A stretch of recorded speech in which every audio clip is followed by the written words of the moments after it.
My name is Seth Gilliam. I'm currently on The Walking Dead and Teen Wolf. So I watch both of those shows, and your father Gabriel, who is very non-confrontational, is all that, and then you play Deaton on Teen Wolf, who's Yes. very just like, I'm gonna kick their ass. So how is it juggling those two characters at the same time? It's pretty cool for me. I mean, they're very much apples and oranges, between Deaton and I wouldn't say who was the apple and who the orange was.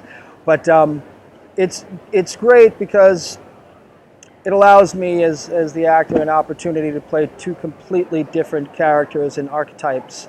And being able to play them at the same time means that neither one gets stale for me. I'd imagine if I was just playing one, the traps in it would be to repeat the choices and repeat the same kinds of things.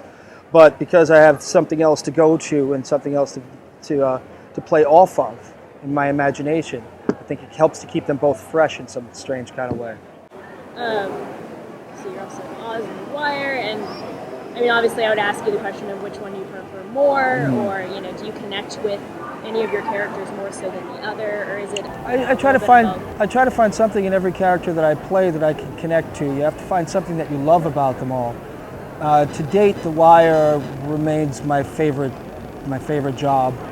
I think because of the time it happened in my life. I was much younger then, and things were much newer to me.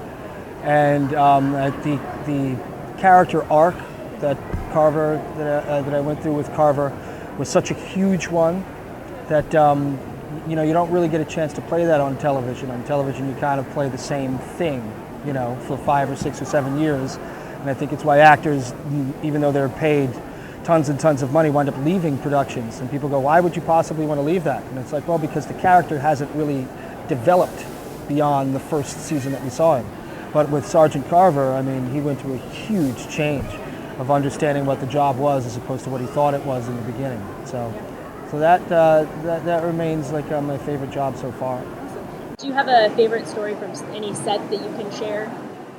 I have tons of great stories from them all. I think the thing I've been thinking about today was a movie that I did called Starship Troopers, and it was Jake Busey, who played Ace in Starship Troopers, built us all potato guns one afternoon, which I'd never seen before. And we were standing on the Indian Cliffs Reserves firing off these potato guns in the middle, and it was a very testosterone-heavy movie. The special effects department had designed these guns that had shotguns built on the bottoms of M16 automatic weapons. So we could go from single shot M16 to rapid fire to shotgun bursts. So there was all this kind of testosterone. So Jake Busey decided he would create these potato guns for us all. We just spent an afternoon just, blasting things with potatoes. That's what's running through my mind today here at the Terror Expo in San Antonio. And last question, since you got a line going now. Do you have any advice for aspiring actors? I would say for aspiring actors that, the thing with acting is that if you believe it, the audience will believe it. If it's about vanity, that will read. If you're in it for ulterior motives, eventually you'll burn out. If you believe what your character is saying, if you believe what your character believes, I think the audience is much more willing to go with you. I mean, you have to remember, they're turning on their TV because they want to be entertained. They go to the theater because they want to see a story. They want to believe as much as I think young actors should try to want to believe what they're doing.